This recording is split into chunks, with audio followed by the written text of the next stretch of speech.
پھر اللہ نے ان آیات میں یہ بھی بتایا کہ صدقات و خیرات کا کس کو دینا چاہیے تمہیں، کون ہے صدقات و خیرات کا محل۔ فرمایا للفقراء الذین احصروا فی سبیل اللہ، وہ فقیر جو اللہ کے راستے میں ہیں، تو جو مجاہدین اللہ کے راستے میں لڑ رہے ہیں تو وہ بھی اس کے سب سے اولین مستحق ہیں۔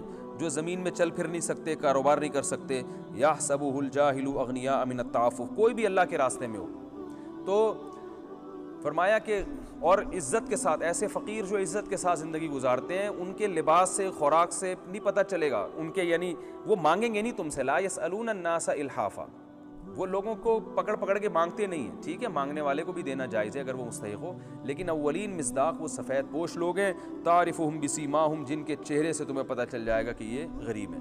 وہ بتاتے نہیں ہیں لیکن ان کے حالات سے ظاہری تم جاؤ گے تحقیق کرو گے تو پتہ چلے گا کہ یہ غریب ہیں، مسکین ہیں۔ تو اللہ فرماتے ہیں وما تنفقوا من خیر فإن اللہ بہ علیم، تم جو بھی خرچ کرو گے اللہ جانتا ہے۔ اور الذین ینفقون اموالہم باللیل والنہار، فرمایا جو لوگ دن رات اللہ کی راہ میں مال خرچ کرتے ہیں، تو پتہ چلا بھئی یہ تو بار بار یہ کام کرنا ہے، سرا وعلانیۃ، چھپ کے بھی کرنا ہے اور پبلک کو دکھا کے بھی کرنا ہے۔ یہ عجیب عبادت ہے، جہاں اللہ نے صدقات و خیرات کا ذکر کیا وہاں اللہ نے عموماً یہ بھی ذکر کیا ہے کہ چھپ کے بھی کرو اور لوگوں کو دکھا کے بھی کرو۔ لوگوں کو دکھا کے اس لیے تاکہ لوگوں کو بھی ترغیب ہو، تو اس میں غریبوں کا فائدہ ہے، اور چھپ کے اس لیے تاکہ اخلاص برقرار رہے۔ دونوں طرح سے ہمیں خرچ کرنا ہے۔ فَلَهُمْ أَجْرُهُمْ عِنْدَ رَبِّهِمْ، فرمایا ان کو اجر ملے گا، وَلَا خَوْفٌ عَلَيْهِمْ وَلَا هُمْ يَحْزَنُونَ، کوئی خوف نہیں ہوگا نہ یہ غمزدہ ہوں گے۔ صدقہ کی اپوزٹ ہے سود۔ کچھ لوگ کیا کرتے ہیں، پیسے بچا بچا کے بینکوں سے سود کھاتے ہیں، تو اللہ نے صدقات کی ترغیب دی اور پھر اگلی آیات میں سود کو حرام کر دیا۔ الذین یاکلون الربا، سود خوروں کا انجام یہ ہوگا کہ قیامت میں ایسے حشر ہوگا جیسے کسی پر جن چڑھا ہوا ہو نا اور اس کو بدحال ہوتا ہے، یہ حالت ہوگی۔ اللہ فرماتے ہیں احل اللہ البیع، اللہ نے بزنس کو، تجارت کو حلال کیا ہے، حرم الربا، لیکن سود کو اللہ نے حرام کر دیا ہے۔ جس کے پاس اللہ کی نصیحت پہنچ گئی اور وہ سود کھانے سے رک گیا، فلہ ما سلف، تو جو اصل رقم ہے وہ اس کے لیے حلال ہے۔ وَأَمْرُهُ إِلَى اللَّهِ وَمَنْ عَادَ فَأُولَٰئِكَ أَصْحَابُ النَّارِ، جو دوبارہ سود کھائے گا تو وہ جہنم والے لوگ ہیں جس میں وہ ہمیشہ رہیں گے۔ اور اللہ نے خوشخبری دی يَمْحَقُ اللَّهُ الرِّبَا، دیکھو سود تمہیں نظر آتا ہے بڑھتا ہوا اور تمہیں نظر آتا ہے تمہارا پیسہ بڑھ رہا ہے، لیکن اللہ تمہیں بتا رہا ہے کہ سود سے پیسہ گھٹتا ہے، برکت ختم ہوتی ہے۔ وَيُرْبِ الصَّدَقَاتِ، اور صدقے میں ایسا لگتا ہے کہ پیسے کم ہو رہے ہیں، لیکن اللہ فرماتے ہیں کم نہیں ہوتے، بلکہ وہ پیسے کیا ہوتے ہیں، بڑھتے ہیں۔ کیسی عجیب آیت ہے، یعنی اللہ نے صدقے کو مثال دی نا گندم کے دانے سے۔ دیکھیں گندم کا ایک بیج ہم زمین میں ڈالتے ہیں، ختم۔ اب کوئی بیوقوف کسان سے کہے یار تمہارے پاس 10 بیج تھے گندم کے، تم نے زمین میں ڈال کے وہ بھی ضائع کر دیے، ان کے روٹی پکا کے کھا لیتے، تو وہ کہے گا بھائی دیکھنے میں ضائع ہوئے ہیں، لیکن اللہ اپنی قدرت کا کرشمہ دکھائے گا اور ایک ایک سے سینکڑوں گندم نکال کے دکھائے گا۔ تو صدقے کو بھی اللہ نے گندم کے دانے سے تعبیر کیا۔ کیا خوبصورت قرآن نے مثال دی ہے کہ تم جب صدقہ دیتے ہو نا تو یہ جو کچھ پیسے جو تم صدقہ دے رہے ہو، یہ اصل میں گندم کی بیج کی طرح زمین میں دفن کر رہے ہو، مٹی بنا رہے ہو اس کو، تمہیں نظر آ رہا ہے فنا ہو رہے ہیں، لیکن دیکھو ابھی یہ کیسے اس سے جو ہے نا بہاریں پیدا ہوں گی اور اس سے کیسے مال پیدا ہوگا اور کیسے یہ اور زیادہ مال کو کھینچ کے لائے گا، اس سے پیسے میں اور زیادہ برکت پیدا ہوگی۔ اس لیے اللہ نے فرمایا کہ حرام گھٹتا ہے اور حلال میں اور صدقات میں اللہ برکت پیدا کرتا ہے۔ اور اللہ نے اس میں مزید پھر سود پر وعیدیں بیان فرمائی۔ یہ سورہ بقرہ کا اب آخر ہے اور تیسرے پارے کا تذکرہ چل رہا ہے، اسی میں اللہ نے سب سے طویل ترین آیت بھی نازل کی سورہ بقرہ کی۔ سورہ بقرہ کی سب سے طویل، بلکہ پورے قرآن کی سب سے طویل آیت بھی اسی پارے میں ہے، اور اس پوری طویل ترین آیت میں اللہ نے ایک حکم دیا ہے کہ جب بھی کسی سے پیسوں کا لین دین کرو تو لکھت پڑھت لازمی کرو، زبانی کلامی پہ کام نہیں چلے گا۔ اس کو کہتے ہیں معاملات کی صفائی۔ آج یہ غیر مسلموں نے لے لی ہے اور مسلمان ہوائی فائرنگ پہ چل رہے ہیں، ہوائی باتوں پہ چل رہے ہیں۔ آپ کسی سے حساب مانگ لو، کیا مجھ پہ یقین نہیں ہے، کیا میں 2 نمبر آدمی لگ رہا ہوں؟ وہ بھائی زبان ہے، بس مسلمان کی زبان ہوتی ہے۔ بڑے بڑے سودے ہو رہے ہیں، وہ دیکھیں نا مزاربہ اسکینڈل جو چلا تھا، وہ کیا تھا؟ کوئی لکھت پڑھت نہیں، کوئی پتہ نہیں کہ بزنس ہو کہاں رہا ہے، کیا ہو رہا ہے، بھائی کروڑوں روپے لوگوں کے ڈوب گئے۔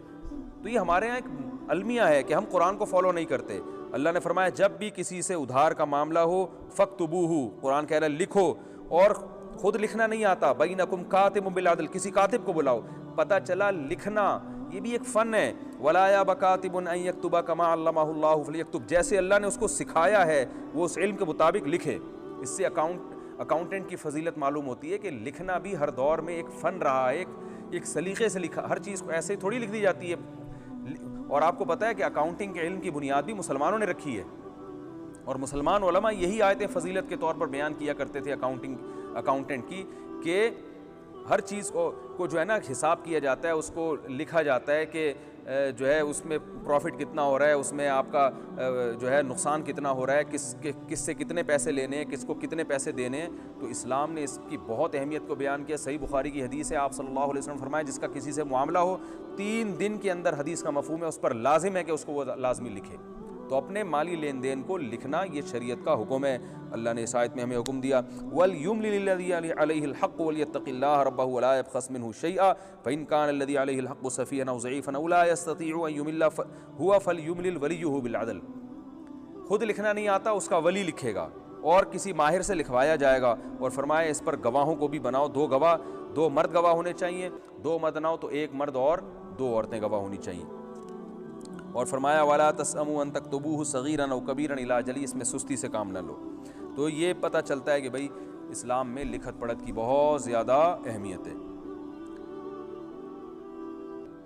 اس کے بعد یہ سورت کا آخر ہے جس میں بہت اہم آیت ہے۔ رسول اللہ صلی اللہ علیہ وسلم نے رات کو تلاوت کرنے کا حکم دیا، لِلَّهِ مَا فِي السَّمَاوَاتِ وَمَا فِي الْأَرْضِ وَإِن تُبْدُوا مَا فِي أَنفُسِكُمْ أَوْ تُخْفُوهُ يُحَاسِبْكُم بِهِ اللَّهُ۔ یہ آیتوں کی بھی بہت فضیلت ہے۔ اس میں اللہ نے بتایا کہ لا یکلف اللہ نفسا الا وسعها، اللہ نے جو تمہیں احکام دیے ہیں یہ تمہاری وسعت کے مطابق ہیں، کیونکہ اللہ کسی پر اس کی طاقت سے زیادہ بوجھ نہیں ڈالتا۔ اس کے بعد سورہ آل عمران ہے۔ سورہ آل عمران کا شان نزول یہ ہے کہ اہل نجران کے عیسائی آئے تھے نبی صلی اللہ علیہ وسلم سے مناظرہ کرنے کے لیے، ان کے بڑے بڑے پادری تھے، عیسیٰ علیہ السلام کے بارے میں مناظرہ ہوا، آل عمران نازل ہوئی۔ اللہ نے بتایا کہ عیسیٰ علیہ السلام کی حیثیت کیا ہے، حضرت مریم کیا تھی، حضرت عمران جو حضرت مریم کے والد تھے وہ کیا تھے، پوری تفصیل اللہ نے بیان کی، اور حضرت عیسیٰ علیہ السلام کی حیثیت کو واضح کیا۔ وہ اللہ کے بندے تھے، اللہ کے بیٹے نہیں تھے۔ هو الذی یصورکم فی الارحام، تورات بھی اللہ نے نازل کی، انجیل بھی اللہ نے نازل کی، اور انزل التوراۃ والانجیل، یہ سب ہدایت کی کتابیں تھیں۔ تم نے جو ہے نا، جو تم گمراہی کے قائل ہو، عیسیٰ کو اللہ کا بیٹا کہتے ہو، یہ تورات اور انجیل کی تعلیمات نہیں ہیں۔ یصورکم فی الارحام کیف یشاء، اللہ ہے جس طرح سے رحم میں چاہتا ہے بچوں کی، انسان کی تصویر بناتا ہے۔ اور اللہ نے ہمیں حکم دیا کہ دعا مانگا کرو، ربنا لا تزغ قلوبنا بعد اذ ہدیتنا، بہت خوبصورت دعا ہے کہ اے اللہ جب تو نے اسلام کی ہدایت دے دی، اس ہدایت کے بعد ہمارے دلوں کو اب دوبارہ نہ پلٹنا، دوبارہ ہمیں نہ پلٹنا، اور انک انت الوہاب، تو عطا کرنے والا ہے، اپنی عطا سے، اپنی رحمت سے ہمیں ایمان پر قائم رکھ۔ اس دعا کا معمول بنا لینا چاہیے۔